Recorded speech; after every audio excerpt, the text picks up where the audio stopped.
Alrighty, welcome everyone. I'm Teeaboo and I am here for Gosenzo-sama Banbanzai episode 5. Wow, we're on the penultimate episode of this already. It feels so weird. This show, I had this thought just a little while ago, but each episode of this show simultaneously, and this is contradictory, but it simultaneously feels like a much longer 45-minute OVA and also like a much shorter, like 22, 23-minute episode of an anime, but it's actually a 30-minute thing. I don't know how it does that, but it keeps doing that. I don't know whether that's genius or insanity or some weird combination of both, but it keeps happening and it keeps working. I haven't been like hiding this. I've been really having fun with Gosenzo-sama Banbanzai. Last week's episode was no slouch either. We had the full performance music video thing by what's his face, and it was amazing. Along with a ton of what I now know is full limited animation by what's-his-face, and is just bonkers amazing for some of that character stuff, and all of the ridiculous conversations and fourth wall breaking and speaking to the audience and indicting the audience for particular beliefs and ways of understanding media and particular expectations about the nature of stories and positing things that I still don't quite understand, but that are at least interesting and thought-provoking about the nature of storytelling and, more importantly, the nature of reception of stories and the way that we label things as great depending on fulfilling particular parameters as opposed to the actual emotional impact or other qualities of the work. It's a number of interesting things coming through Gosenzo-sama Banbanzai, but then it's all wrapped up in this ridiculous, colorful, cartoony, weird wrapping paper that's odd and breaks norms and just tries to be weird for the sake of being weird, but also for the sake of expressing art. And I don't... What? What is this? And why haven't I seen it before? And why doesn't anybody fucking know about it? This is really cool, and that's all I have to say here. Basically, I'm out of steam already. I just want to watch more of Gosenzo-sama Banbanzai. I want to know what the next bird bit is at the beginning. I want to know what's his face doing the voicing for the narrator at the beginning is going to do for that bird. I want to know how that's going to potentially relate to the story that we actually hear and figure out as we go along, oh, it relates like that.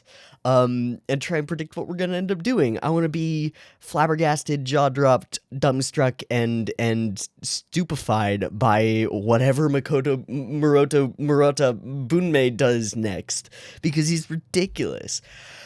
So, in the last episode, we sort of reunited our whole family. They apparently have 5 million yen, which they could then use to pay off the debt that they now have toward what's-his-face, but I don't know if they're going to do that or just run away with the money or what. Whole family's together, not super happy about being together. Some of them. Some of them are. Some of them aren't. Tamiko's really unhappy. We'll have to see how that goes. But they're all back together, so any of the plot lines that I was thinking about of like, let's go follow Tamiko, let's go follow Kinekuni, let's go follow this character, don't really work. But I'm confident that whatever we do will, in the weirdest possible way. So let's watch it? I don't know, let's watch it. I've done the same thing for discussion that I did last time, so the episode 5 has been imported into my editor and I can go and access it afterward. If we want to do so for later discussion and stuff, I think that'll be good. Yeah, and I haven't had any problem with putting the picture-in-picture versions up on YouTube, so I'm just going to continue doing that. So, no pips, no timers, unless I have to change things in the future, in which case I'll just leave a space for a beep beep timer here. But otherwise, let's get into it. Gosenzo-sama Banbanzai, episode 5, let's go. Beep beep timer, if there is one.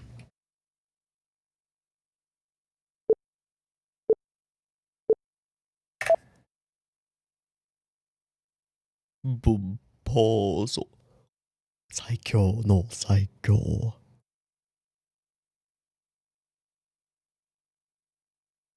Uh-huh. Sure. Makes sense. Okay, it's gonna be about birds and two-headedness and two-facedness. Tamiko? That's Slightly sexual. Just slightly Freudian. Hmm.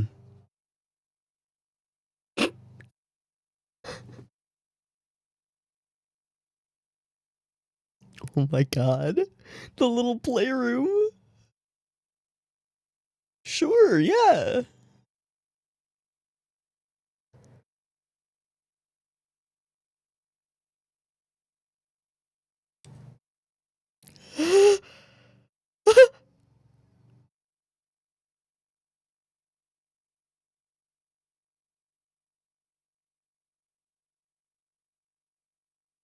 Okay. But also to all creatures, yes. Right. Rules between parents and children. Oh shit. He's growing up. He's growing up. He's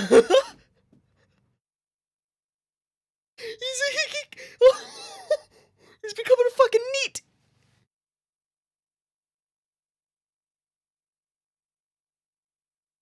Oh.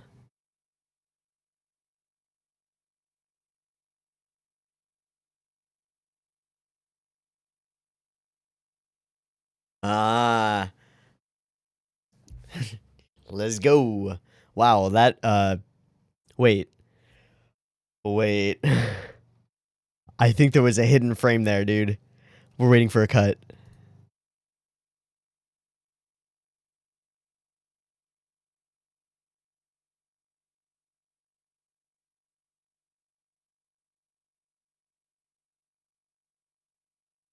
Or we're just gonna wait for the whole bit to be over.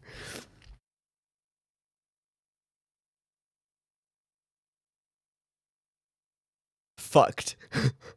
Big.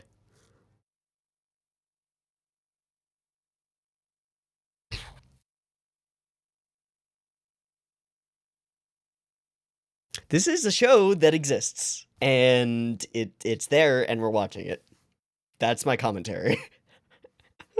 I do think, because the recording cut, I do think that there was an intentional penis slipped into that frame. I really do. I don't think that was unintentional. It's too on the nose. Or on the dick. It's too on the dick.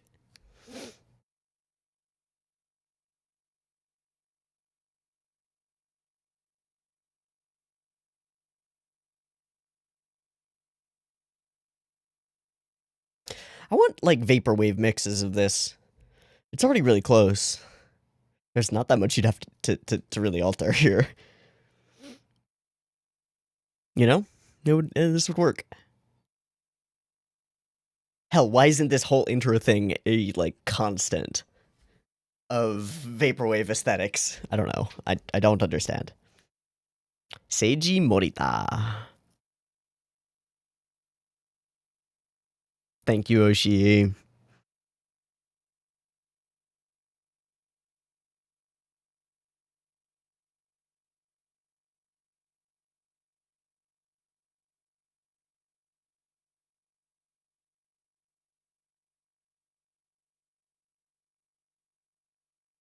Gosenzo-sama.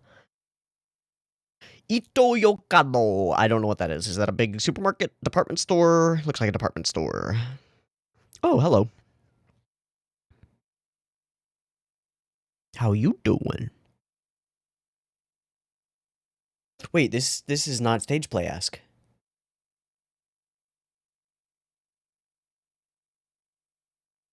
Tell me you're not shoplifting, you knew. Alright. All the necessities. Is that... What is that? Oh, she likes yellow.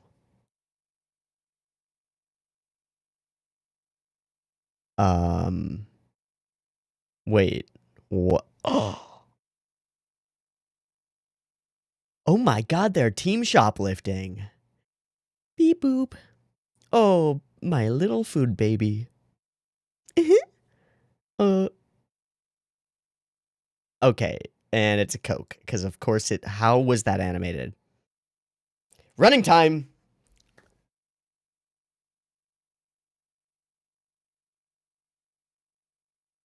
Wait.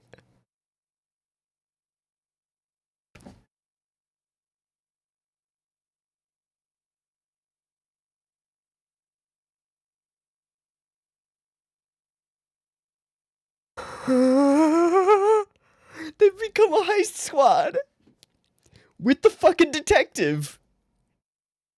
Where's Kinokuni?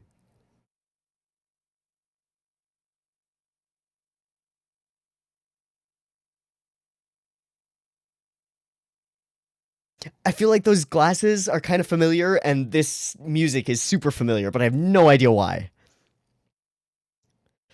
I feel like we're leaning into something. This is also the least stage play-esque. Now we're in a stage play.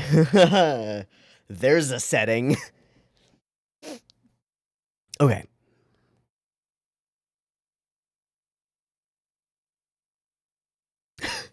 The delay! The delay!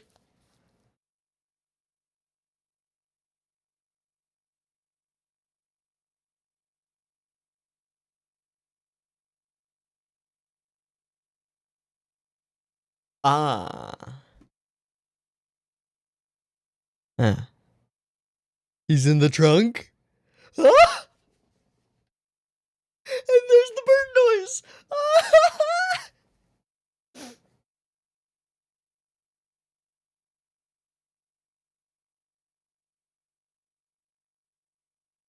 Oh my goodness.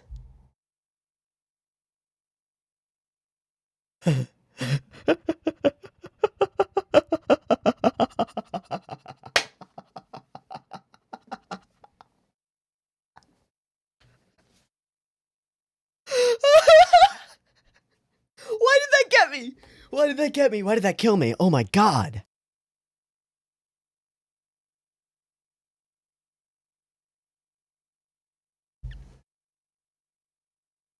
Hmm.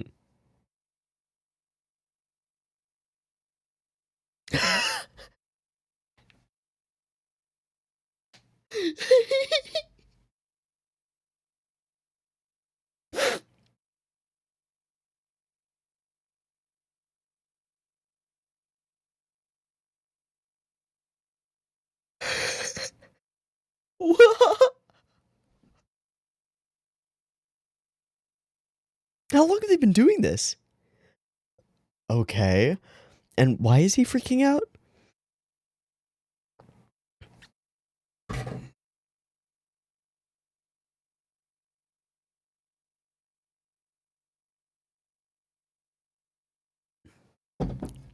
Oh, okay, Kinikuni.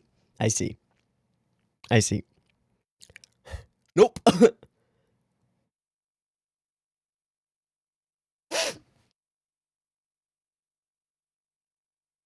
Hmm. Exposition.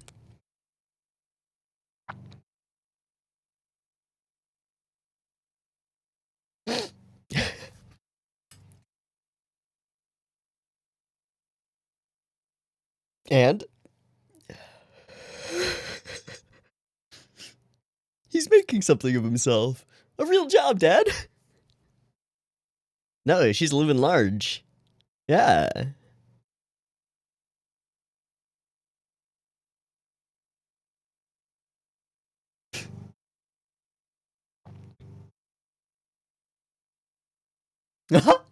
Just Maroko.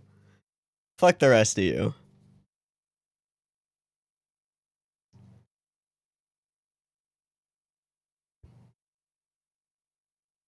Has he been acting this whole time like his hands are manacled? When they're not? I'm actually curious if he's ever moved them apart.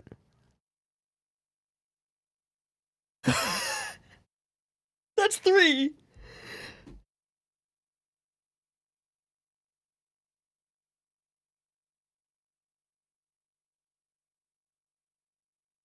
Pop!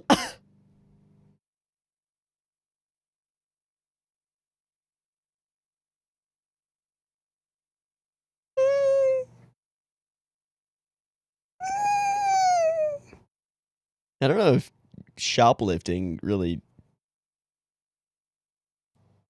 fits the bill.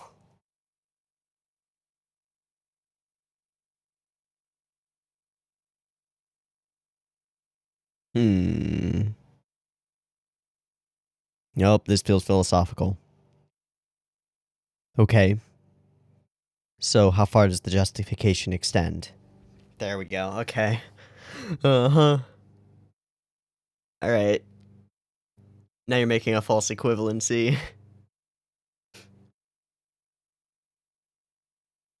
A single necessary action caused by, like, being driven into a corner is quite different from continuing criminal activity because it's convenient. Okay. No interest in ancestors.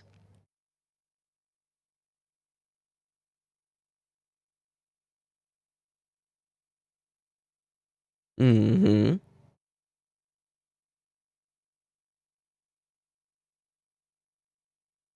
Still functioning as a family. Yeah. But how much do you value staying together as a family over, oh boy. Well, glory to the ideal of the Empire. Yeah, go full red. And we got the chance. Okay.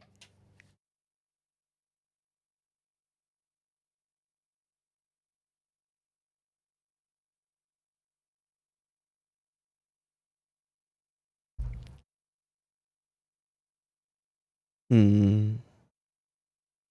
Oh, I'm sorry, what was that?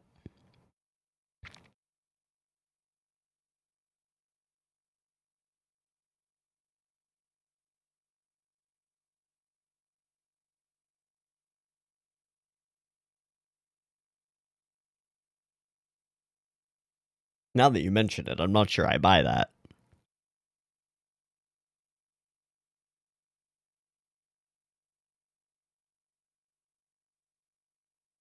It's an odd change of heart.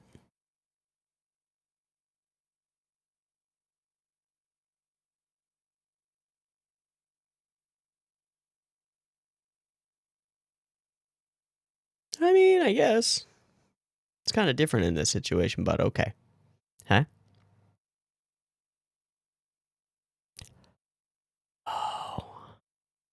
She's in full denial.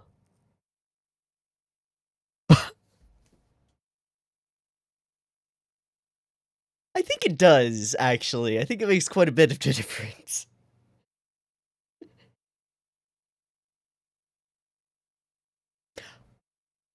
No!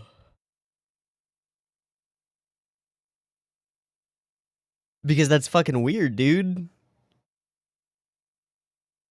Oh god, she's losing it. Okay, never mind. We're going for the absurdist chat.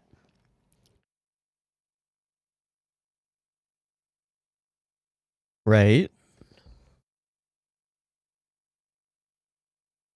I doubt that you can. Because I can't.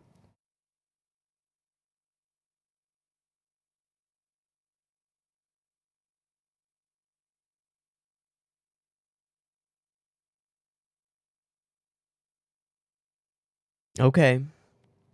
Okay. Okay.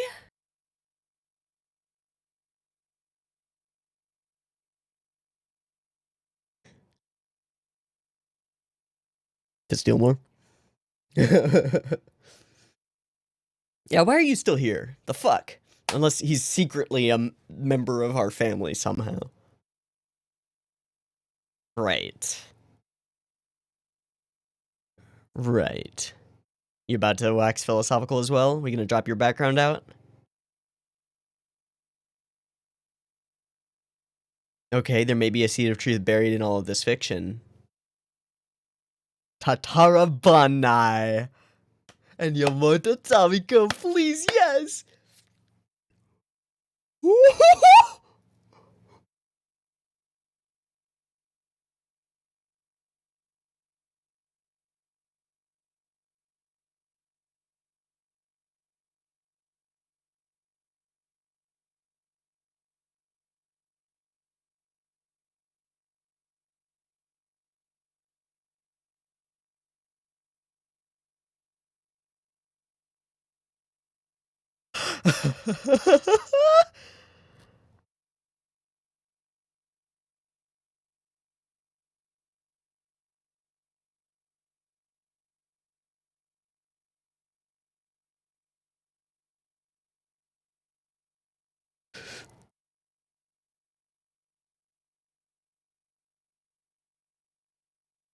Oh, oh, Tatara Banai.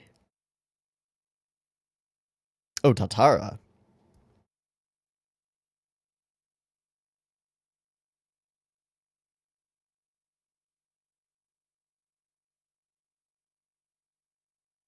Oh my gosh, she just little sway to it.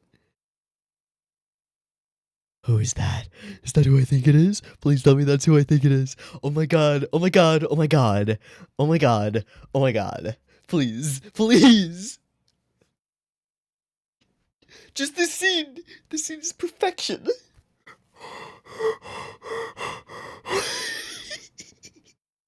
Wait, no, that's the other one. That's the Yakuza.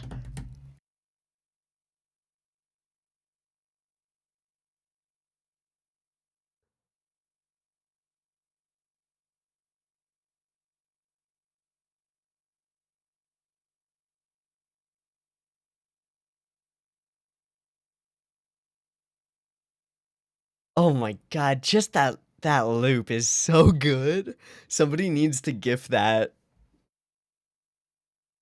It's so good. Just as like a little dance. Oh my god, together, yes! This is so good.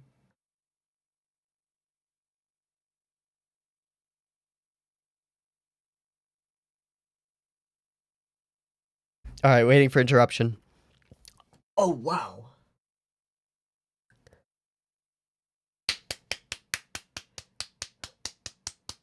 Those are not their names. I think those were the names of the actors, right? Okay.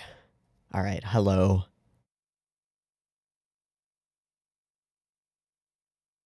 Wait.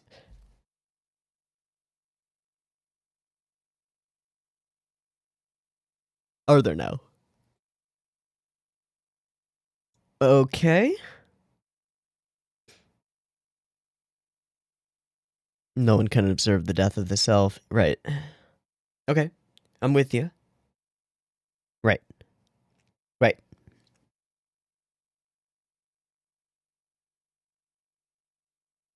Ephemeral.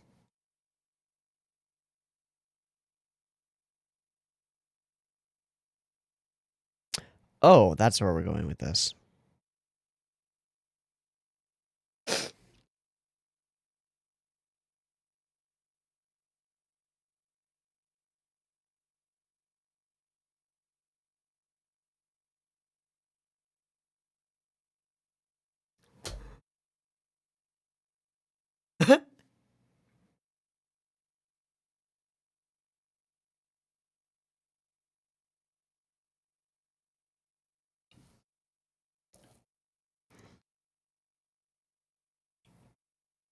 Oh my god.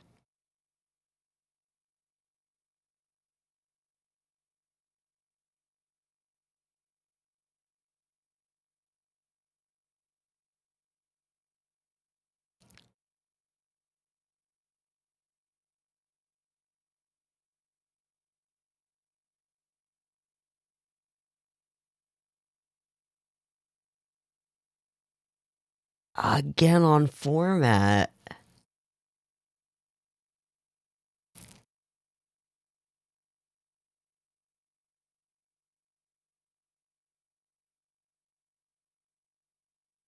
Right, constantly a player and then an observer. Okay.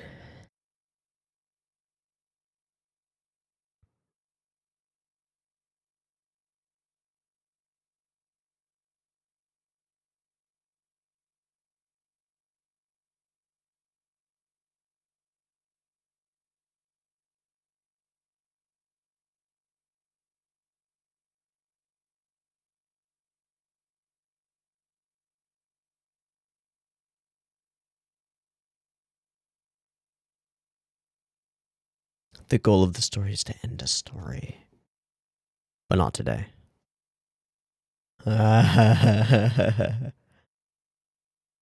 Wait.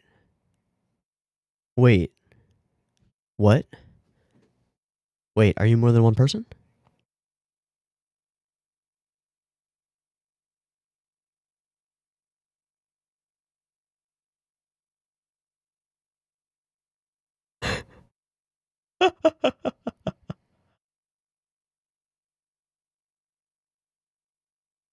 You just lifted the backdrop. We finally see the audience. The fourth wall broken from the...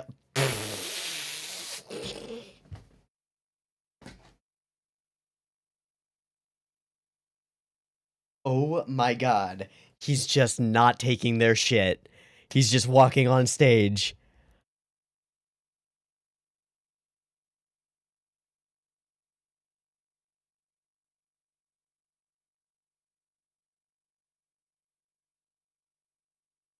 But he's doing it within the universe of the play, still.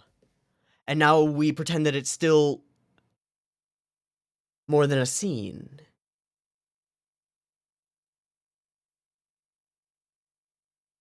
What's happening? Like in a meta sense, what's happening? We're simultaneously in a play and not in a play. What? Please stop playing your role.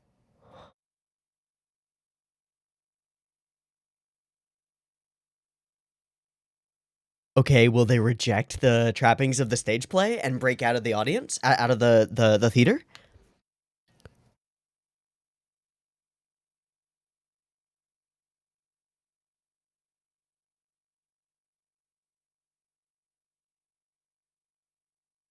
Oh boy. What? I mean... Oh...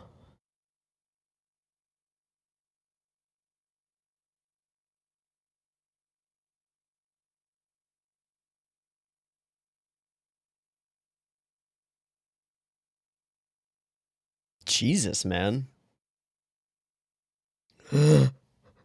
Fully puppeting him with the sound effects.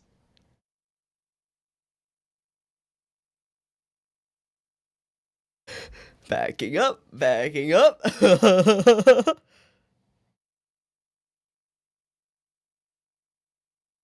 Ah.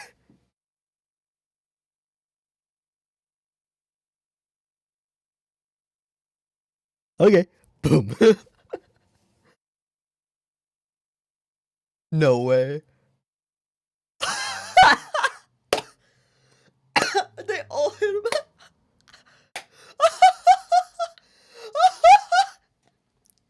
He was trying to destroy the family by...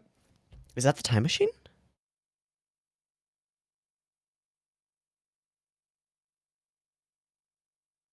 By breaking up their bonds and forcing the father to shoot them with a fake gun? Or doesn't... It's not a real gun because it's a stage play. It's a prop. It's a prop. It's a prop. Of course it is. Wait, her voice is very different.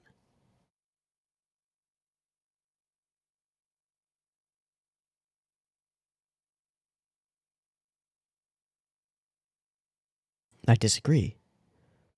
No, it didn't. I mean, it did.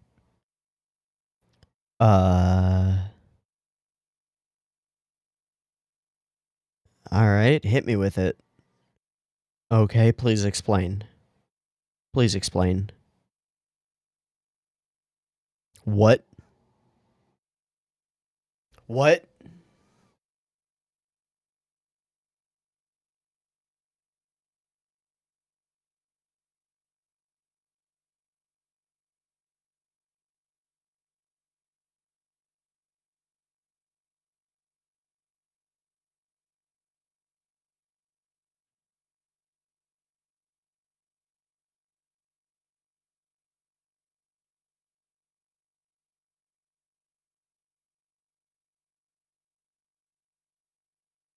Uh-huh.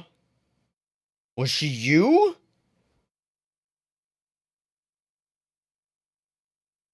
Oh, fuck. Oh. Wait, but how... Wait, what?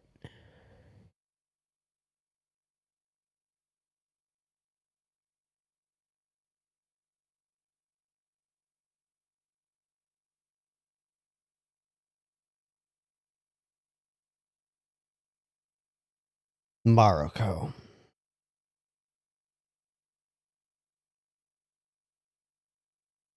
So Maruko is her own grandmother? But it had already happened. And now you've killed your whole family. And threw me under a bridge.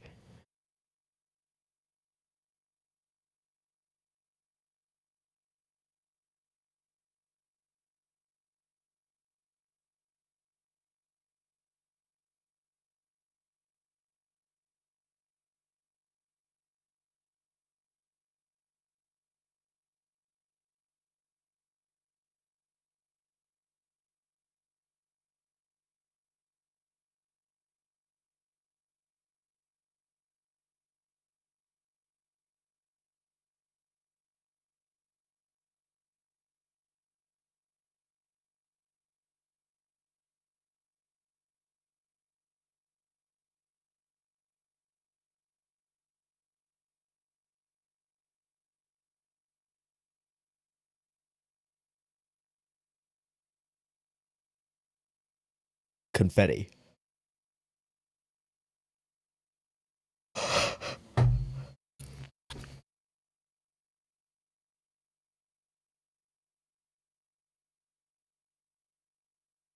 What?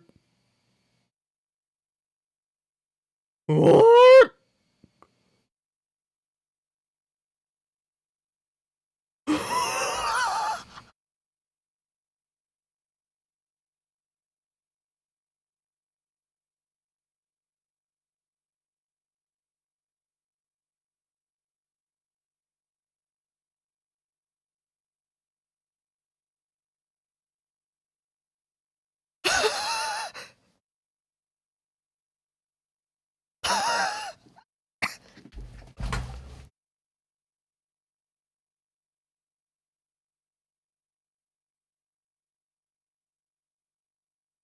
This is the best thing ever. This is the best thing ever.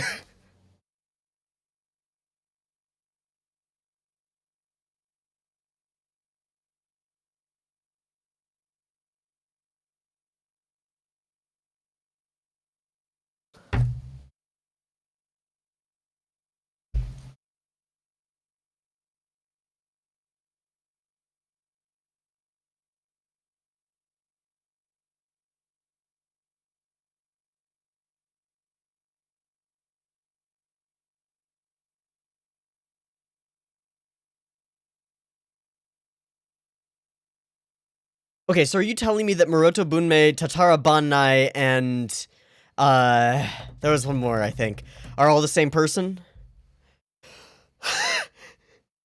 And he's actually, and he's been, the whole time he's been, wait, no, not Tatara Banai, he's the detective guy, the other dude. No, I don't want to know, I don't want to know, I don't want to know, I don't want to know. I just don't, I don't want to know, I don't want to know, I don't want to know. I don't want to know. Okay, I'm gonna switch over to my editor so that I can go through this episode. Give me a minute. Okay, while I'm doing this, because it'll take a little bit of time to open it and everything, because it's a big program. Whoa! First of all, really enjoyable episode. A lot of little bits and pieces to it, of course, as usual. A lot of really cool little animation moments that I didn't pause for most of them, just because I wanted to do them all at the end. And really just wanted to pause when shit screwed with me, which was a lot. Sorry, basically everything that was in my brain before the reveal at the end is now no longer inside my skull. I'm positive that I had things to talk about like the first half and overall thoughts about the episode as I was gathering them and going through the episode. They're all gone now. All that's in my head is like, what the fuck is this timeline shit? How did we what? What a reveal.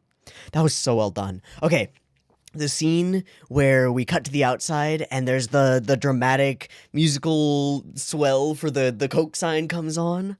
Oh, the scene where they're singing inside, and it's such a classic thing to do. Like this would be in like a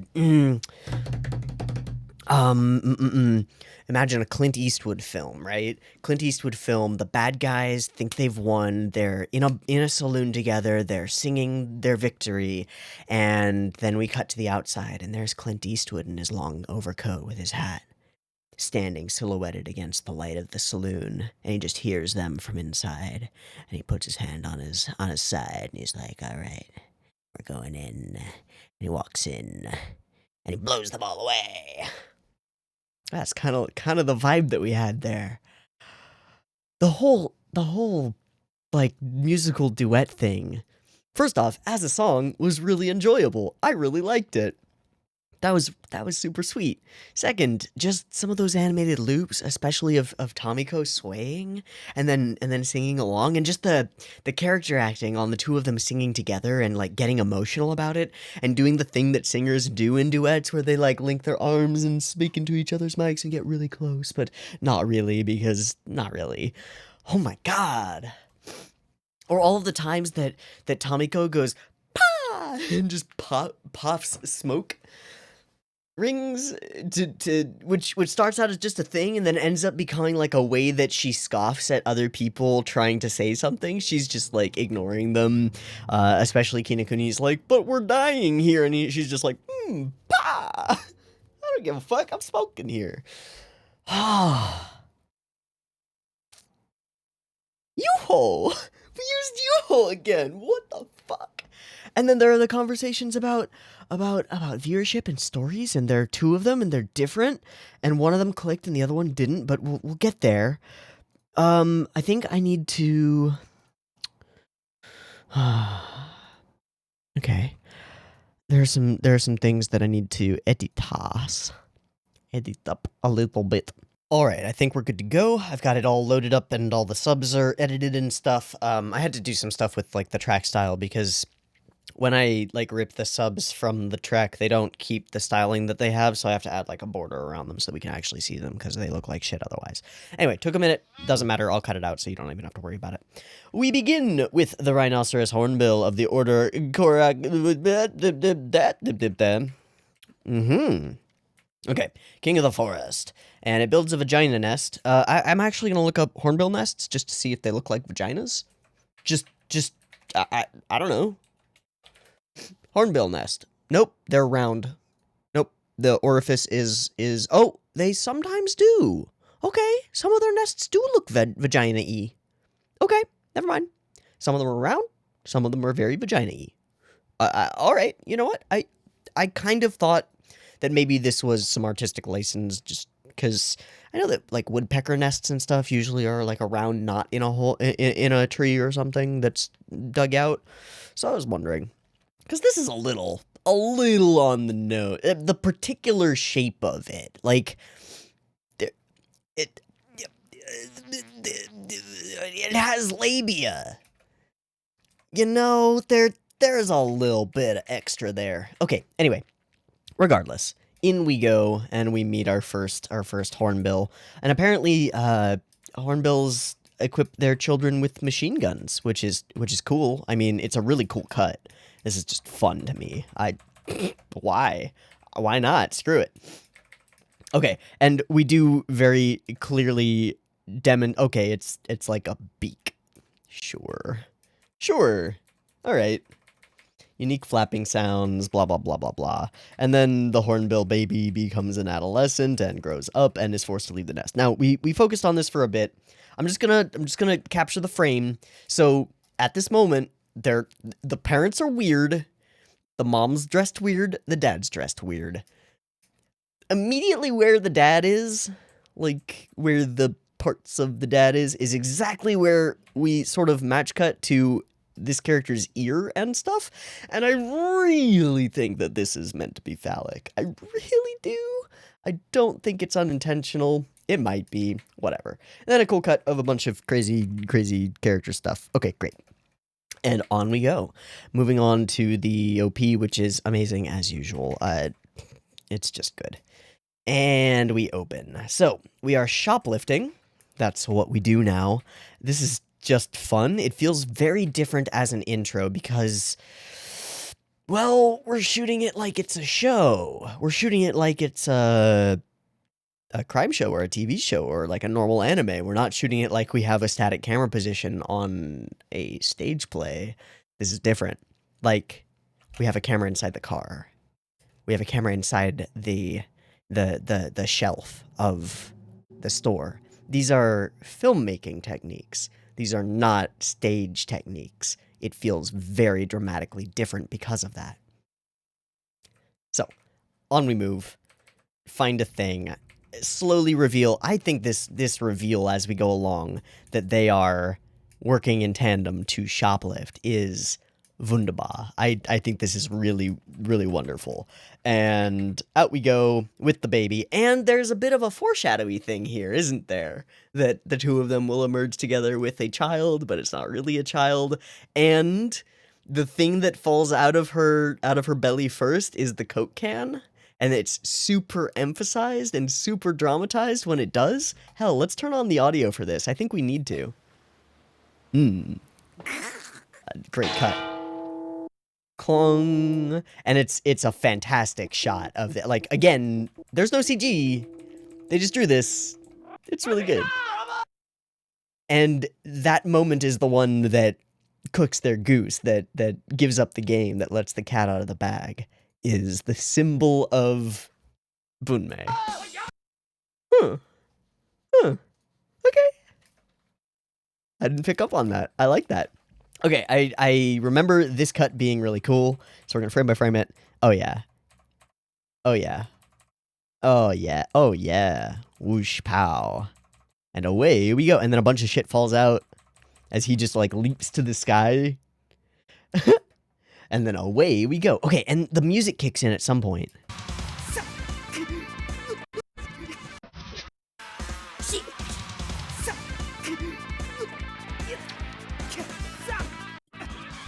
Feels so particular. Also, just this whole running, jumping cut is so good. It's just so good. Also, the vehicle driving and the camera tracking it from above. Also, not a thing in a stage play at all. Requires a camera, requires a helicopter or a crane to make that happen. So it's impossible. This is, oh geez, this is something. There's a reference here, and I don't know what it is. I imagine that there is like a Japanese equivalent of the Dukes of Hazzard or something that is what we're going for. There's like a TV show that's this, but I don't know what. I love the moving like stuff in her glasses. I don't know what it's supposed to be really. It's just like movement and cloud shifting in a loop, but it's really cool. And I love that when she turns her head to like look down, and we can kind of see through her glasses then. Yeah, so we see like there's hair over most of her eyes, but then we can see the little bit of her right eye. And we sort of exposit what they've been dealing with in the process until we enter this location, and the more standard feel begins. So we're just gonna hide out here. Oh, the delay! I'm just gonna let this play. Because...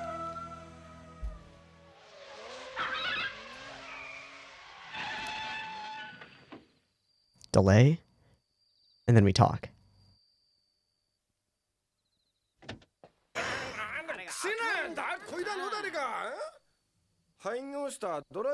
But they're not, like, starting mid-conversation? This is so fun. It's so bullshit. It's so bullshit. They're not starting mid-conversation. It's not like, and then I said it was the metric system. Ah ha ha ha! Right? They begin talking and they're all just like they're all what's it called? It's like wallowing or something. Walla. Yeah, not wallow. Walla. Right. Okay. So, yeah. Okay. So, in American radio, film, television, and video games, walla is a sound effect imitating the murmur of a crowd in the background. A group of actors is brought together in the post-production stage of film production to create this murmur, and they're known as a walla group. So, yeah, they discovered in early radio that having several people repeat the sound walla in the background was sufficient to mimic the indistinct chatter of a crowd. Now they usually use random real conversations and words and little maybe tiny scripts and bits of accents and stuff to create more things like that, right? Apparently it's known as like rhubarbing in the UK, where they would say rhubarb. Or peas and carrots, or watermelon cantaloupe, or natter, gromish. And it's sometimes turned into an in-joke because, like, if you make it very clear that your actors are wallahing, it's kind of like, oh, okay, nobody in that crowd is actually saying anything. They're all just going walla walla walla walla walla walla walla walla walla. But what we have here in this moment is the feeling like we're waiting, and action. Okay, let's go back just a little bit more.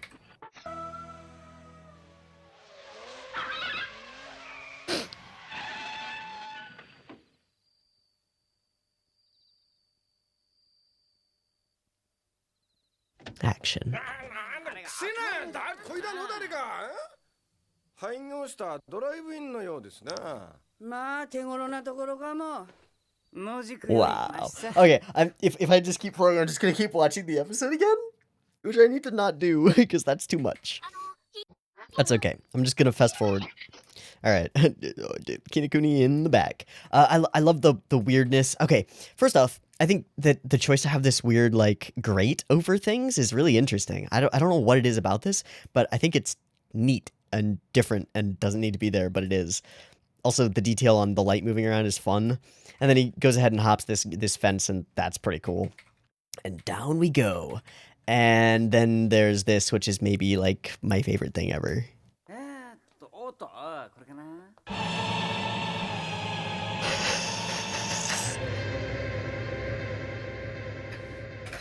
it again is pushing into the like there's a looming threat and it's Murata Bunmei, right?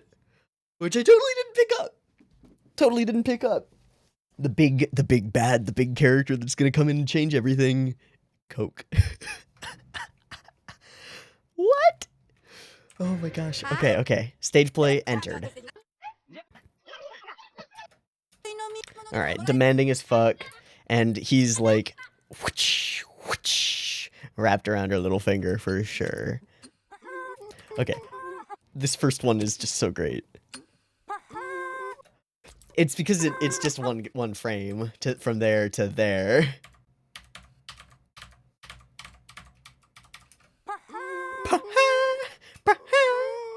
And then he's just like,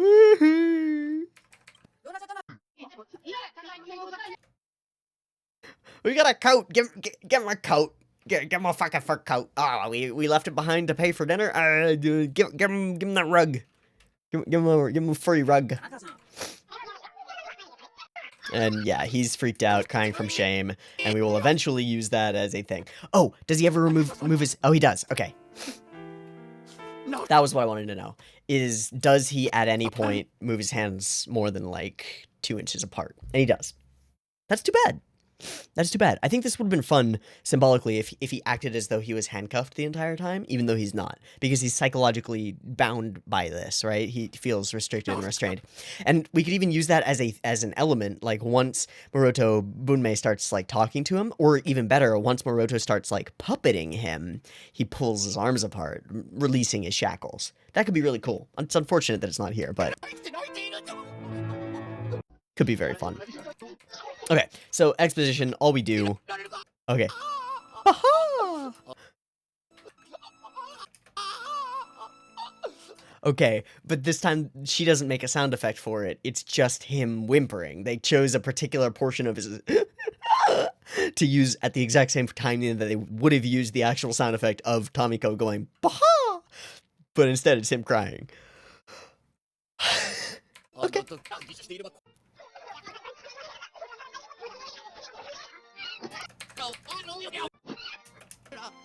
And then she screeches.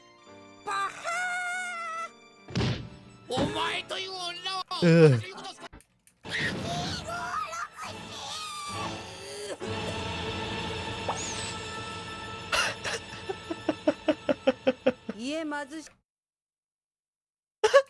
Okay, so her argument ends up being basically the status quo is okay, we're surviving, we're doing well. What we're actually doing to do that is irrelevant because we've already established that illegal or immoral activity for the sake of maintaining the unity of the family is acceptable within the bounds of our existence, especially as performers on this stage, because the stage is the family and blah blah blah, blah complicated. Okay. Not quite. I think that most of us would probably say that there's a moral difference between a starving person stealing a loaf of bread so that they can eat and survive one more day, and a person who actively chooses, with other options in their life, to be a professional thief. There's a pretty significant distinction between someone who's living at large by being a criminal and someone who is a criminal out of necessity. Now, the law doesn't necessarily provide for that kind of a distinction, but there are provisions in sentencing for, like, extenuating circumstances, especially in petty crimes. So there's a bit of a false equivalency going on here where she's saying, listen, the things that we did that were bad because we were super backed into a corner, or in particular, what she's doing is saying, Kinokuni, you robbed a bank for $5 million because you were fucking desperate and freaked out and shit. That gives me and mine free reign to go steal anything that we want anytime that we want, so long as it's for the justification of keeping the family together, which is a weak justification because that's not the sole route to doing so, right? Like, we could all get jobs and keep the family together, but we're not because shoplifting is just convenient right now. So, okay, Tamako, sure. And other things like Inumaru is doing well, okay, but you're ignoring the idea that he's a fucking criminal. He hasn't actually amounted to anything. I honestly didn't think he had the skills for living. Well, but does shoplifting really count? Does that work? And he's not even that good at it because he needs the whole team around him and they almost failed. So yeah, and honestly, I feel for you, Kinokuni. I'm with you on this one. I love the expressions that she makes every time he interrupts her or anytime that anyone presents a counter argument. It's like, oh, how dare you? How dare you argue with me? It's so fun and weird and scary. Right, and what were you doing? Right. So this is the thing that she entraps him into, right? What were you doing when Inumaru hurt someone, right? Okay. But there was a justification for it. He was protecting Maruko. Maruko matters. And she's like, yeah, well, I'm protecting the family. We got to keep shoplifting to survive. The thing is, like, did we have another option in that moment when Maruko was physically threatened? Not really. Do we have another option now? Yeah, obviously. Of course we do. Of course. There are a million options. We could do anything.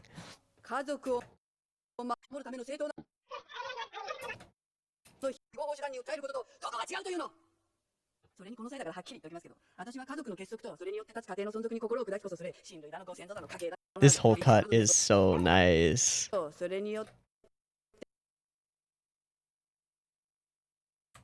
Look how fluid her motion is, and the way her hair just very slightly bobs with each step. And the slowness of her turn, the accuracy of the, like, fabric shoulder. And the fact that she's got really complicated, solid body objects in her hand, the glasses and the pipe, two of them in weird orientations that, like, the glasses aren't fully folded. It's got one like ear thing sticking up and the other one down. It's awkward, but she's moving it around in frame when she really doesn't need to be, just because the animator probably fucking wanted to and maybe wanted her to gesture for emphasis.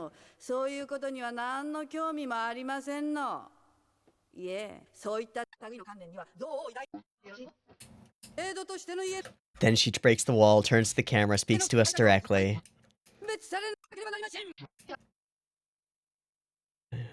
Uh-huh.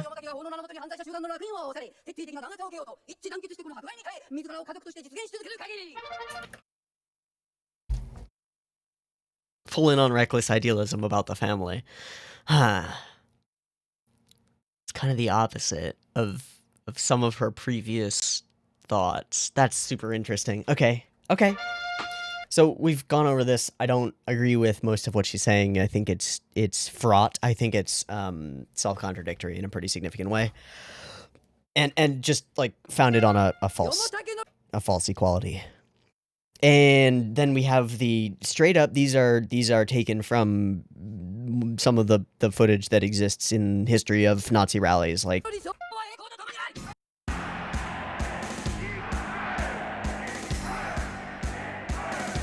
yeah. We paint her fully red until we move along, and Mariko brings her back to yellow. And she's immediately like friendly about it, which is so weird. Oh yeah, this cut. This cut was also amazing. I wonder, maybe the same person. Now it's further away, so it's less detailed. But the general smoothness.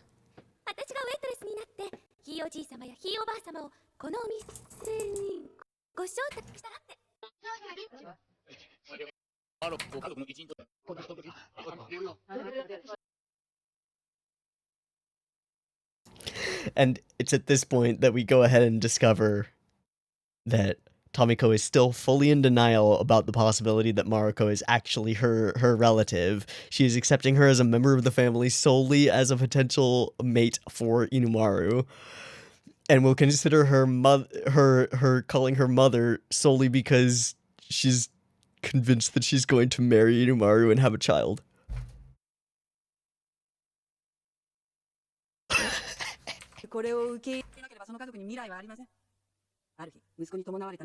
This is the fate of every mother. So she's resigned herself to not be convinced at all. Wait a second. You still really think? Oh shit.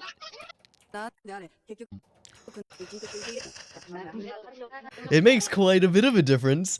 And no. And yes, and also foreshadowing.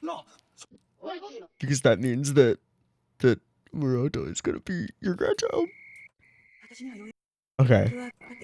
So now she turns to the camera. Far beyond any signposts of reality and common sense. Fair. And this is in direct opposition to some of the conversations that we've had before about realism and all that jazz. We're way beyond that shit. We have delved deep into the abstract. There is no return. We need to satisfy ourselves with this and be okay with not having answers necessarily. Sure. More than even you know.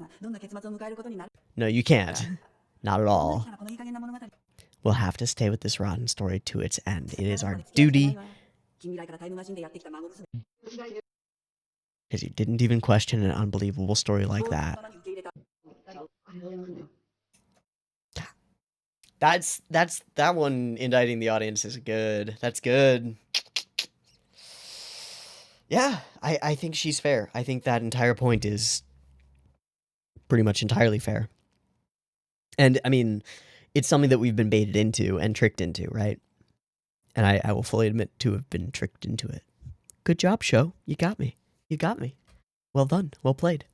Okay, moving along, and now we switch. My duty to find the truth. That is my role in this. The truth that this fictitious family might still carry. And here's the song. This is fucking awesome.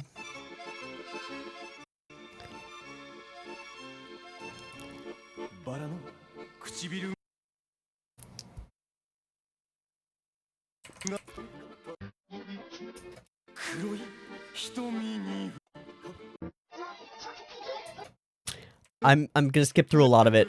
We can't watch the whole thing.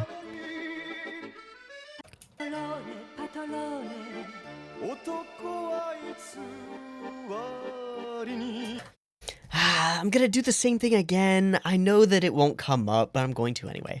Detectives do not dream of love. Gosenzo. Singer is Koichi Yamadera, Machiko Washio. Which is why the audience screams out to them, "You're so good at this, Yamadera. Great job, Machiko." Holy shit. The only issue is that there's no way to know if this is based on anything. You know?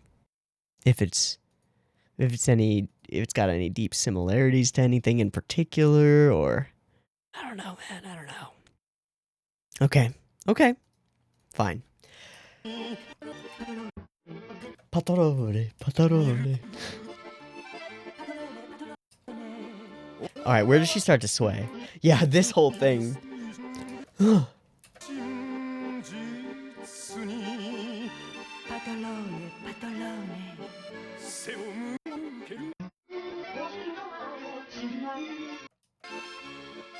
Okay, how does this cut work? So she dips and then sways. Up, dip, sway. Now, the reason that reason that I'm so interested in this is because I don't think I can physically watch this portion of this without swaying back and forth the same way that she's doing. It's so just right and so just like right on the beat. It is the perfect, like exactly the way that I would sway to that exact same melody. Right? Let's just go through this a little bit. Just the hesitation at the end.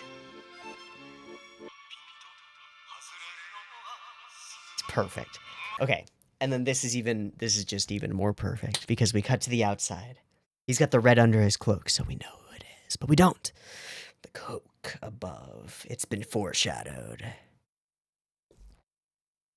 The music spilling out from within.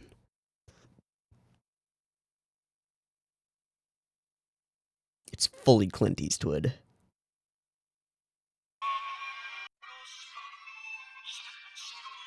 But this isn't the interruption. We let it play.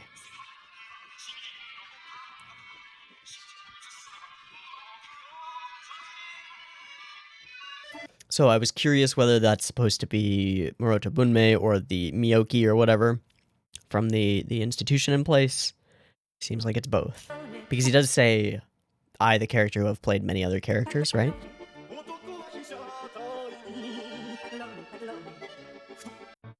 Okay. We'll move him faster. Oh my gosh.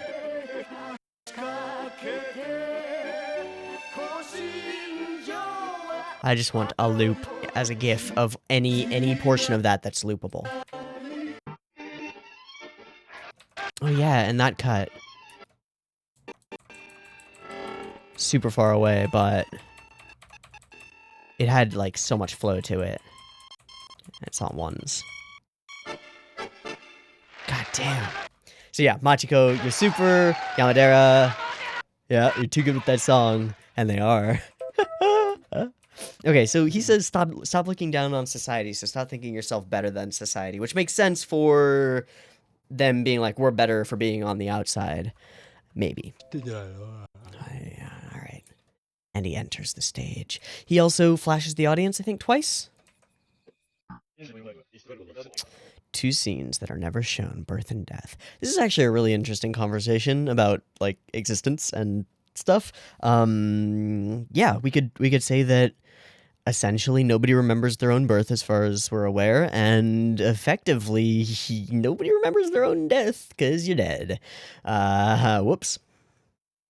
We can only witness scenes of others' lives and deaths. And so there's this void in understanding, this lack of comprehension of the most important elements of the story, the beginnings and the ends, right? According to him, we're taking his all the things that he posits as fact and building off of his assumptions, right? Because we're trying to explain his second layer assumptions, which are that yeah.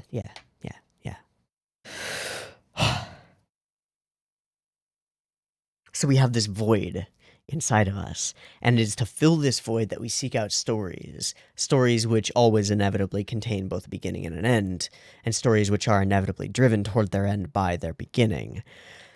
I buy this. It's weird. It flies in the face of some of the conversation that we had about great stories being only great because of their structure and format, and we kind of bring some of that up again, but we're presenting what I see as a bit of a more nuanced take on it, because this take has a bit more of a, like, an argument to it. It's not just, this is the way things are. It's, this is the way things are, and we can use that to explain a piece of human nature and our interactions with storytelling and why we care about them, which is of much greater value when we actually draw an inference from the information that we present.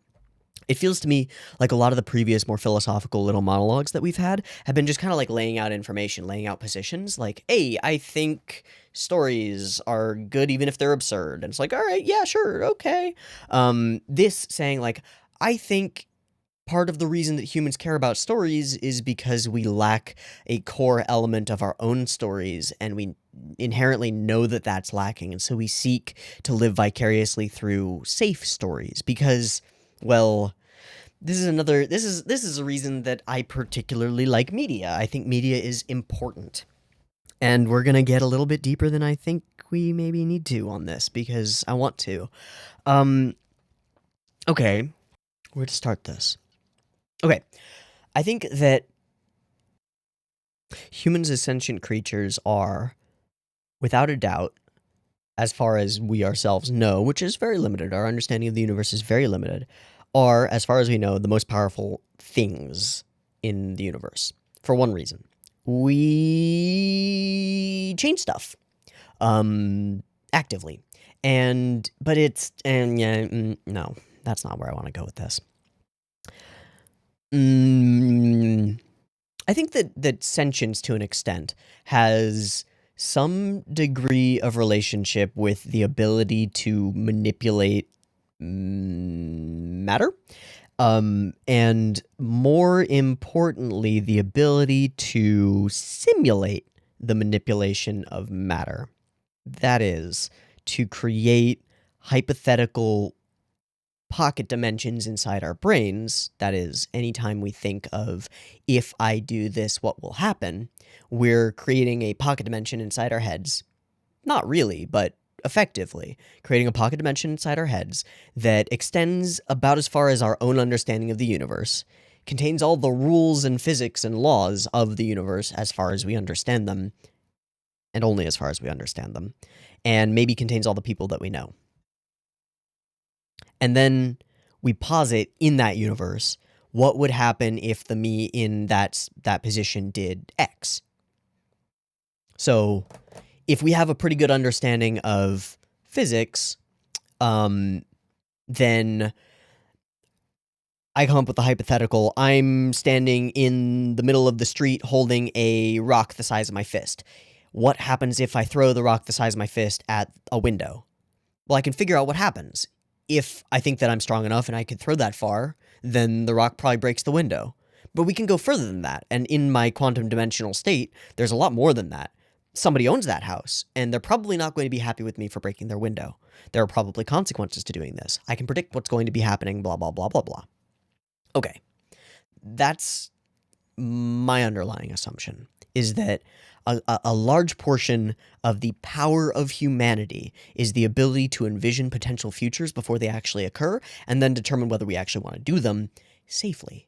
Because I don't have to actually go and break the window. I don't have to have ever gone and thrown a rock through a window to understand the ramifications of potentially doing so.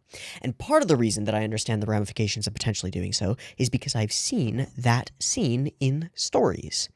So the magic thing about stories is they allow one individual to create a quantum state pocket dimension that illustrates a set of behaviors, conditions, repercussions, the nature of reality as seen from one person's perspective, a whole reality. And then I can take that and I can compress it. I can't express it to you perfectly, but I can compress it into these sort of mangled things we call words. And maybe if I have artistic ability, I can express it through art as well. And maybe if I'm working with other people and we're aligned on this kind of stuff, I can express it through my art, and you can express it through your words, and somebody else can express it through their music, and somebody else can maybe animate it, and we can put it all together and create a fictional reality that demonstrates truths, that demonstrates an entire vision perspective of reality that we can then transfer to another person, and they can take and go, oh, that's an interesting hypothetical pocket dimension. I'm going to add it to my list of things that I maybe know about the universe, and then I can factor in elements of that to my future decisions about the future. That's powerful. So, when he's saying that people live vicariously through stories to understand something about themselves and their nature of existence that they maybe don't, I go, yeah, that makes a lot of sense to me, because that's fundamentally part of the reason that I consume stories. Part of the reason that I consume stories is so that I can broaden my horizons. I, as an individual human being, can only see, experience, do, actively act in, and like be a part of so many things in my life. I have limited time, limited existence on this planet. But what I can do is I can go and seek out the densest, most compacted, most compressed information about other people's experiences in life, hypothetical, real, fantastical, or not, nonfiction, fiction, fantasy, whatever, because whatever those are, they went through the filter of somebody else's mind and somebody else's brain and somebody else's understanding of the world, and so there's value and information in it. And so it adds to my own experience of the universe and adds a layer of lens that I can use or reject or argue against or incorporate or whatever into my own visions of the future. And what does that mean? It means that when I come across a situation that I've never experienced before but maybe seen something like it in media, I might have a basis for it when I didn't before. Right? How crazy is that? Because I've seen The Sandlot, I've got ideas about hitting a baseball over into somebody's yard, even though I've never hit a baseball over somebody's yard in my life, ever. Swear to God. Any number of things. And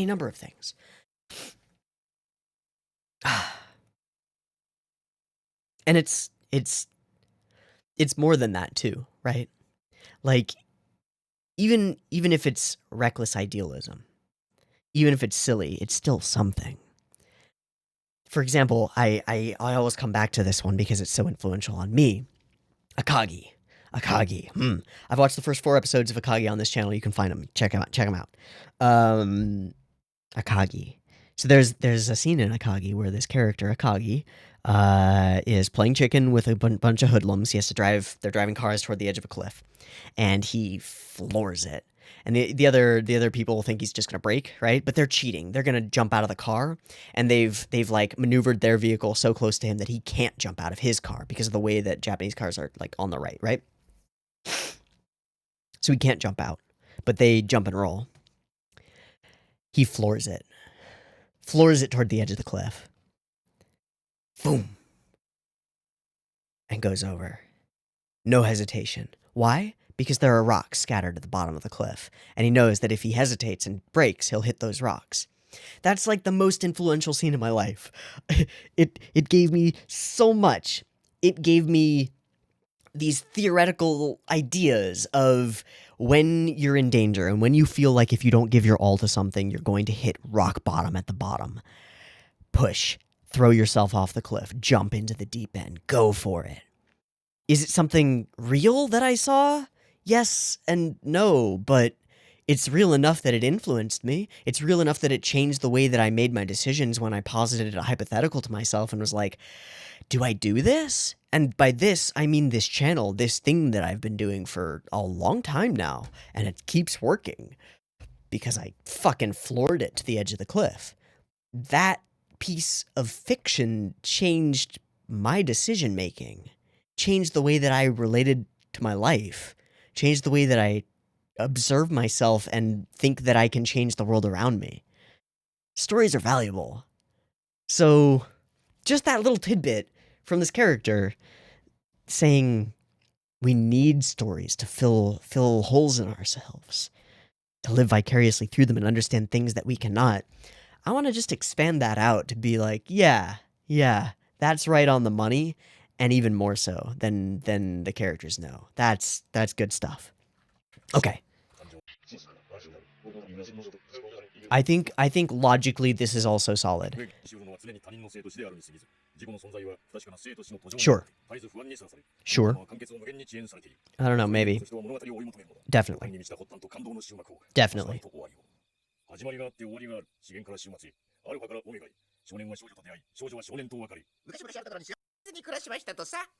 Make fun of the joke. That is why they still follow stories. Unknowingly, they play roles in them as producers. This honestly reminds me a lot of Kirin. Gotta mention that. And yeah. Okay.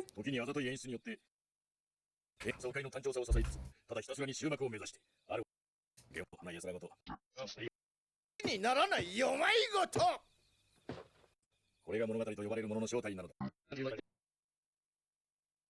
It is the format of stories that lead to their conclusions according to inevitable causation.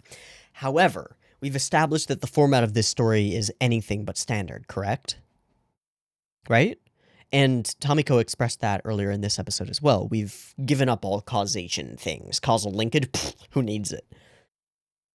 So, is his goal to lead this story to an inevitable conclusion impossible because the story doesn't have one? He thinks it does from his perspective, but I don't know.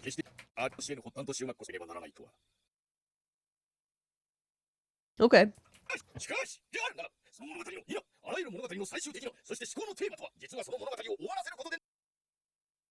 This is where we get to a weird jumping off point. Because it posits that the theme of every story is simply to end the story, and I don't agree with that on principle, but I'm not sure why it irks me. This is one that I think I could just like simmer on for a while. I'm gonna leave it be so that we can move along. Okay? But just as a note, curious about that line.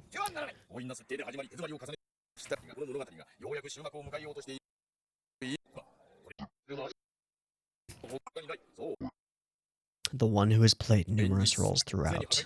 Always carrying the leitmotif of destruction and destiny. Coca-Cola.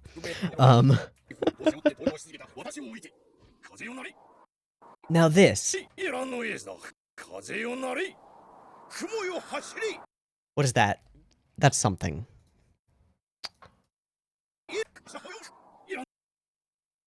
Howl, wind, dash, cloud. Rip.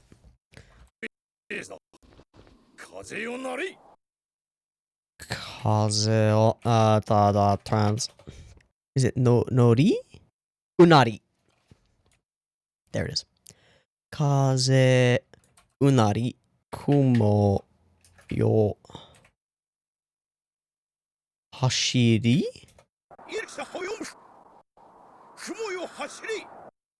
Yohashiri? I don't know. It feels like it's like something that like a common writer or someone would say. You know? It also sounds like the kind of thing that a Shakespearean character might say, like, howl, wind, race, clouds, raise the final curtain and put an end to this story. And he does exactly that. And the final curtain is the stage setting, which he then squats, farts after we see his butt, because of course, and then we lift it up. And for the first time, we see the audience and the stage from behind. But then we play it straight as though he did not do that. He's just an entrant to it, and the background remains and falls back down. So he just enters the scene. I love that. That's a pretty good ad-lib, but I have no time to deal with it. I'm on a mission. I'm here to ruin your shit. So they're just continuing as though they're actors, but also not. And this is very fun, of course. Bonk.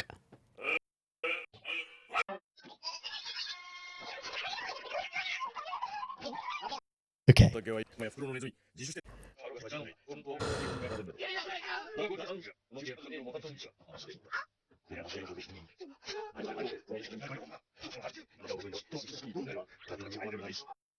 Is there a squeaky sound?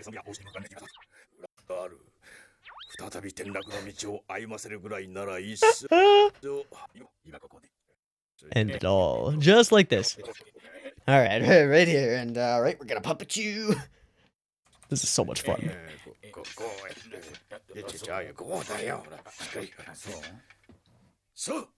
Alright. Leave you be. Sneaking away.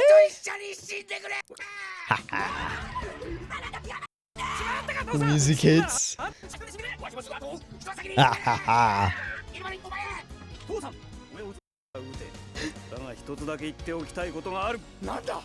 Huh? Boom, boom, boom.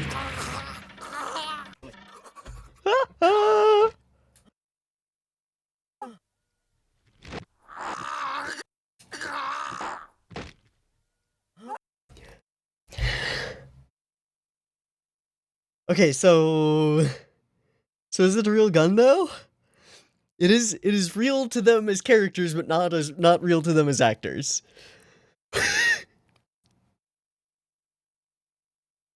So everything that's going on is simultaneously occurring to the actors and the characters, and both are as real as the other. Okay. Just break down that boundary. And then I assume that the thing that drops from the sky is the time machine. Like, what else would it be? Right? It's so weird looking. Okay, and then Mariko completely changes persona and voice. Are you fucking sure that you want to mess with this? Why? Yeah, this is so lame. You killed everybody, dude. What the fuck? Must be executed. Only if you put stock in plans. And then that has things to do with, like, going back and changing the future. He's inevitably a self-insert into the story. Did the story really change when Mariko arrived? No. No. The alteration here is him. He's the alteration. The loop was static. The loop was static until his arrival. He's the new factor. Yeah. Yeah. Because, okay, if we assume a reality where Muroto Bunmei, or whatever he is, never returns home, then Mariko comes back, maintains her family, apparently weds Inumaru, has Muroto Bunmei has a daughter, that daughter is Mariko, onward and onward, loopity-loopity-loop. It's only because Muroto Bunmei went back and tried to stop that anything has gone wrong, isn't it? Now, she threw the family into a bit of chaos initially, but that was part of the story that he told. That was part of the expected story, right? The only person who's been rewriting the play, who's been altering anything, is Muroto Bunmei from the beginning. They're all playing out their roles except him. He's the only one who's actually really, like, self-determined.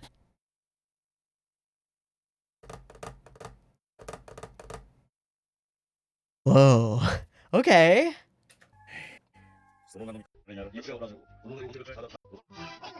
I'm him.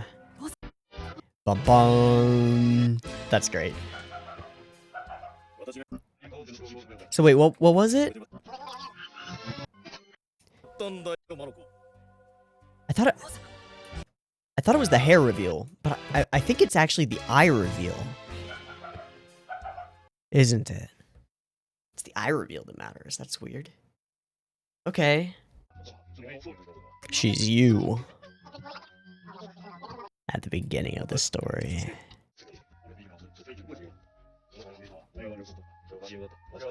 The year after you were born, so then he figured it out, and now he's back to fuck everything up.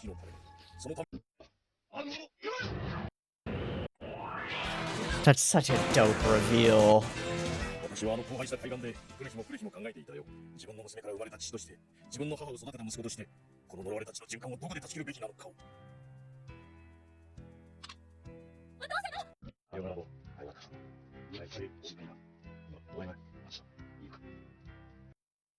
And then we break the wall. I love this. It's so Twilight Zone. Gosenzo-sama! Banbanzai!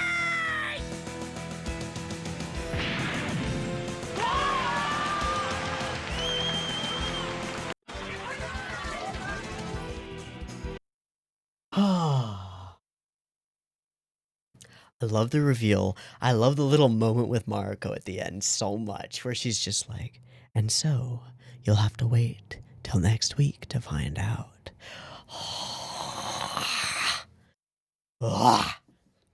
Okay, I think this is a pretty story-focused episode, which is cool. And for the first time, it feels like things are clicking. It feels like I'm getting what we're going for.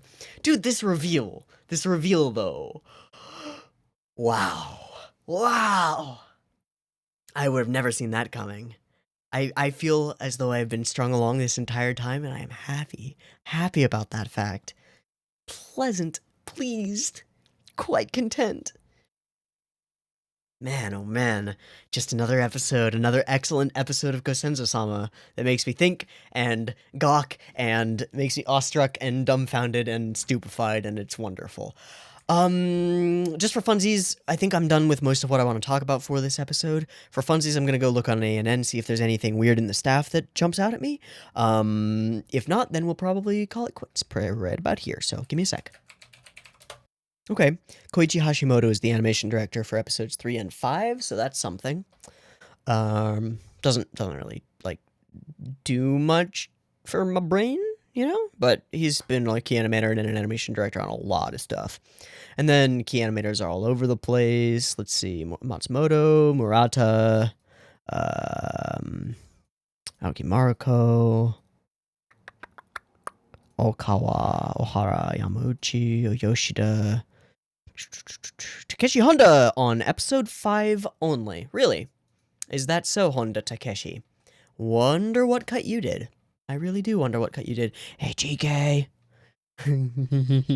I love having people in my Discord server who care about Sakuga and are willing to investigate and find out about it because it's so helpful. It's so fucking helpful. I really appreciate you. Mitsunori Murata. Mitsuo Iso was not listed on this episode, okay. Satoshi Saga was... Alright, lots and lots of people. Sound effects, recording adjustment, all kinds of things. Cool. Nothing super standout that's ultra mind-blowing. I am interested in what cuts Mr. Honda might have worked on. But we're done there. Another excellent episode of Gosenzo-sama Banbanzai. It's weird. I love it. I love it to pieces. I can't wait to get to the end of it. I'm really sad to be getting to the end of it. I honestly can't wait to rewatch it now that I've been through it and keep an eye out for some of this stuff because I'm picking up on foreshadowing within the same episode that I didn't pick up on, right? It's like, I can only imagine going back to the beginning with a time loop built story is going to be crazy. Wow. Okay. I think that's a wrap. I've been Teeaboo. This has been Gosenzo. I hope you've enjoyed it as much as I have, and I hope to catch you next week for episode 6. The finale. It's sure to be fucking crazy. See you there. Peace.